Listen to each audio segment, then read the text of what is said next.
जाइए, ऐसा कभी कुछ नहीं होता था। न कोई चीज ढकी जाती थी और न ही इस तरह के मामलात, वाक़यात, हादसात होते थे जिस तरीके से आज ये हो रहे हैं।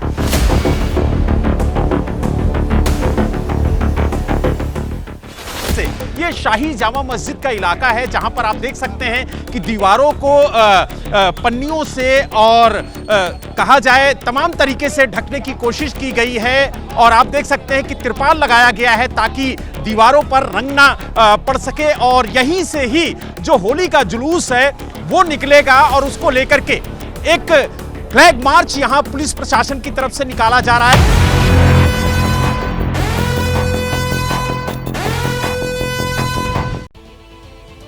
होली वो त्योहार है जो एक दूसरे को सिर्फ जोड़ता नहीं है बल्कि उसमें रंग भर देता है। लेकिन इस बार होली का रंग बदला हुआ है।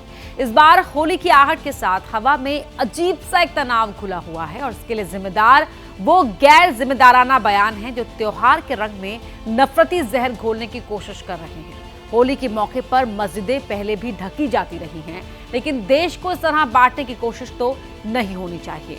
आज होली का त्योहार है और रमजान के महीने में जुमे की नमाज भी संभल से लेकर दिल्ली तक पुलिस फ्लैग मार्च कर रही है। अराजक तत्वों से हर किसी को बचाने की कोशिश में जुटी हुई है। आगामी त्योहार होली, रमजान आदि को शांतिपूर्ण वातावरण में संपन्न कराए जाने हेतु श्रीमान जिला मजिस्ट्रेट एटा द्वारा धारा 163 जो पूर्व में धारा 144 थी लागू कर दी गई है।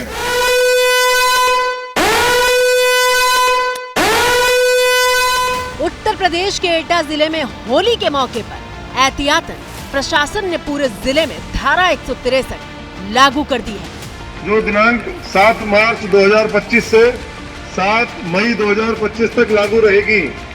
एटा की गलियों में घूम घूम कर पुलिस उपद्रवियों को चेतावनी दे रहे हैं कि अगर शांति भंग करने की कोशिश हुई तो पुलिस कड़ी कार्रवाई करेगी।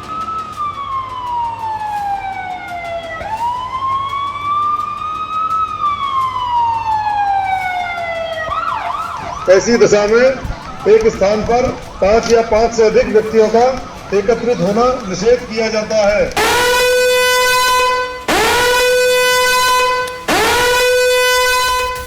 एटा के बाद सीधे चलिए देश की राजधानी दिल्ली, जहां एक नहीं बल्कि 24 संवेदनशील जगहों पर पुलिस ने कानून व्यवस्था को बनाए रखने के लिए कड़े इंतजाम किए हैं। इस वक्त हम हौज खाजी थाना इलाके के अंदर मौजूद हैं और आप देख सकते हैं जो पुलिस है वो इलाके के अंदर पेट्रोलिंग कर रही है। संवेदनशील इलाका है, यहाँ पर दोनों समुदाय की एक मिक्स्ड पॉपुलेशन है। आसपास आप देखेंगे काफी भीड़ भाड़ वाला इलाका है, पुरानी दिल्ली का इलाका है और इलाके के अंदर कई मस्जिद और मंदिर भी हैं। 2018 में इस इलाके के अंदर दंगे भी हुए थे। यही वजह है कि जो संवेदनशीलता है वो इस इलाके की बहुत ज्यादा बढ़ जाती है। 14 मार्च दिन शुक्रवार, वो दिन जब पूरे देश में होली का त्योहार भी मनाया जाएगा और रमजान के महीने में जुमे की नमाज भी पढ़ी जाएगी। और इसी के मद्देनजर दिल्ली में 35,000 से ज्यादा पुलिसकर्मी सड़कों पर तैनात कर दिए गए हैं। सभी पुलिसकर्मियों की छुट्टियां रद्द कर दी गई है और पेट्रोलिंग अभी से शुरू हो गई है। ड्रोन से भी पूरे इलाके पे नजर रखी जा रही है। मकसद यही है कि सेंसिटिव इलाका है, यहाँ पर छतों पर किसी तरह का कोई सामान इकट्ठा ना कर सके। जो शरारती तत्व हैं अपनी किसी योजना में कामयाब ना हो, उसको लेकर पुलिस पूरी तरीके से अलर्ट रहना चाहती है। और यही वजह है दिल्ली के जितने भी संवेदनशील इलाके हैं, चाहे दरियागंज हो, जामा मस्जिद हो, नॉर्थ ईस्ट दिल्ली का जाफराबाद इलाका हो, चाहे ये हौसकाजी इलाका हो, इन सभी इलाकों में लगातार पुलिस की जो गश्त है, पेट्रोलिंग है, वो चल रही है। मोर देन 1000 पर्सनल का डिप्लॉयमेंट रहेगा और we are prepared for all kinds of situations और ऐसा कोई प्रॉब्लम हम एक्सपेक्ट नहीं कर रहे हैं। हमारा तैयारी पूरा है। अगर कोई सोशल मीडिया के द्वारा या अदरवाइज कोई रूमर मॉन्गरिंग करता है, उस तरह करता है, तो उस पर बहुत ही सख्त कार्रवाई की जाएगी। उस पर हमारा डिप्लॉयमेंट रहेगा, नज़र भी रहेगा।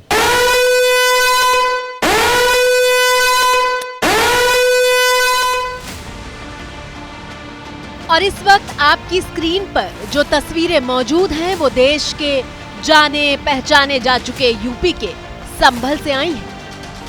इस वक्त हम शाही जामा मस्जिद के पास ही मौजूद हैं, जहां पर पुलिस फ्लैग मार्च निकाल रही है और आप देख सकते हैं कि किस तरीके से पुलिस प्रशासन यहां पर लोगों के अंदर जो कॉन्फिडेंस बिल्डिंग डेवलप करने की कवायद है वो पुलिस की तरफ से की जा रही है, ताकि लोगों में एक विश्वास जगे कि प्रशासन पूरी तरह से मुस्तैद है।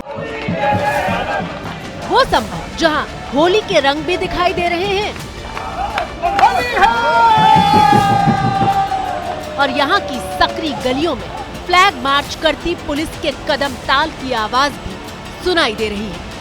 हम अपने सहयोगी से कहेंगे कि थोड़ा दिखाएं कि किस तरीके से ये शाही जामा मस्जिद का इलाका है, जहां पर आप देख सकते हैं कि दीवारों को पन्नियों से और तिरपाल लगाया गया है ताकि दीवारों पर रंग ना पड़ सके, और यहीं से ही जो होली का जुलूस है वो निकलेगा और उसको लेकर के कि किस तरीके से यहाँ पर एक फ्लैग मार्च के जरिए लोगों को संदेश देने की कोशिश की जा रही है कि प्रशासन पूरी तरह से मुस्तैद है।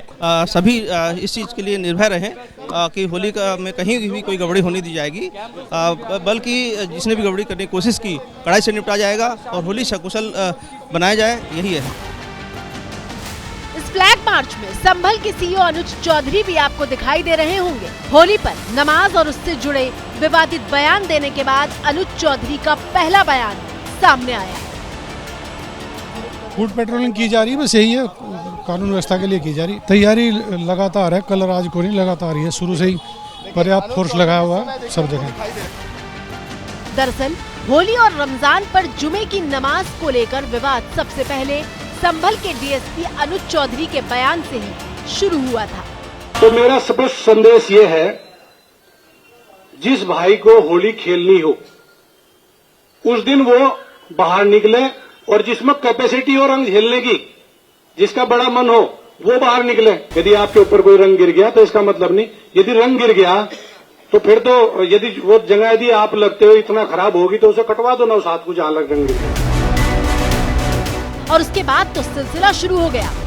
ऐसा शुरू हुआ कि त्योहार से ठीक पहले भी अपने बयानों से नफरत का बारूद बरसाने वालों के बीच होड़ मची हुई है। सबसे ताज़ा बयान देने वालों में मुंबई के मौलाना खलील उर रहमान का नाम शामिल हो गया है। कि होली चूंकि उसमें रंग में जो है वो सारे केमिकल होता है, गंदे पानी भी होते हैं, सब कुछ, तो हम नमाज पढ़ने तक कपड़े हमारे नापाक हो जाते हैं। बस ये है, कपड़े में नापाकी हो जाती है और वो नापाक कपड़ा जो उससे हम नमाज नहीं पढ़ सकते हैं। रंग का बेचना या किसी और चीज का बेचना, कारोबार करना वो कोई बुरी बात नहीं है, लेकिन वही बता रहा हूँ ना कि रंग में सिर्फ रंग नहीं होता ना, पानी के अंदर गंदगी हो जाता है। बहुत से तो हमने देखा है यूपी में गटर के पानी उठा के उसी में रंग मिला के मार देते हैं, कीचड़ उठा के मारते हैं, गोबर मार देते हैं। तो ये चीज जो है नापाक है, उससे नमाज हमारी नहीं होती है। क्या इसे उकसाना नहीं कहते? क्या धर्म के नाम पर इसे भावनाएं भड़काना नहीं कहते? मौलाना साहब, आप तो पढ़े लिखे हैं, खुद को धर्म का जानकार कहते हैं, फिर कम से कम आप तो जिम्मेदारी से बयान देते। बहुत से तो हमने देखा है यूपी में गटर के पानी उठा के उसी में रंग मिला के मार देते हैं, कीचड़ उठा के मारते हैं, गोबर मार देते हैं। तो ये चीज जो है नापाक है, उससे नमाज हमारी नहीं होती। आपके शब्द बेहद गैर जिम्मेदार हैं और ऐसे एक नहीं कई बयानवीर हैं। मिसाल के तौर पर अगला बयान सुनिए। संभल एडमिनिस्ट्रेशन का एक बयान सामने आया है जिसमें उन्होंने कहा कि होली पर मस्जिदों को ढका जाएगा तिरपाल से। ये ऐसा तोलकी फरमान है जो आजादी से लेकर अब तक कभी भी सुनने को नहीं आया।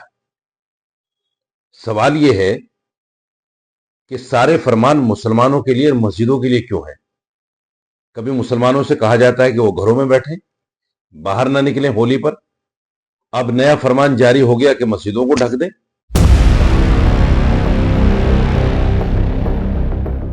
जानबूझकर कौन रंग डालता है साहब? क्या हिंदू और मुसलमान मिलकर होली का त्योहार नहीं मनाते? क्या मुसलमान हिंदुओं को ईद की सेवई नहीं खिलाते? फिर दोनों धर्मों के बीच नफरत की तलवारें खींच देने जैसी बयानबाजी आखिर क्यों की जा रही है? हिंदुओं के लिए क्यों फरमान जारी नहीं होता कि ऐसे किसी मुसलमान पर होली का रंग न डालें जो नमाज के लिए जा रहा हो?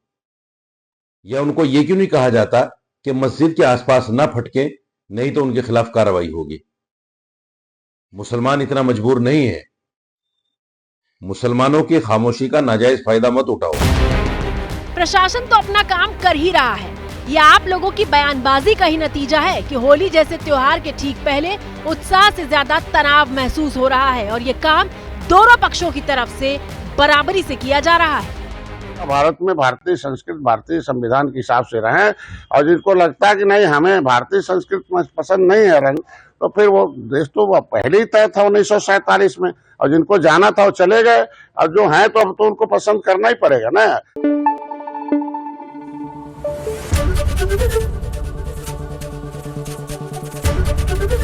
एबीपी न्यूज आपको रखे आगे।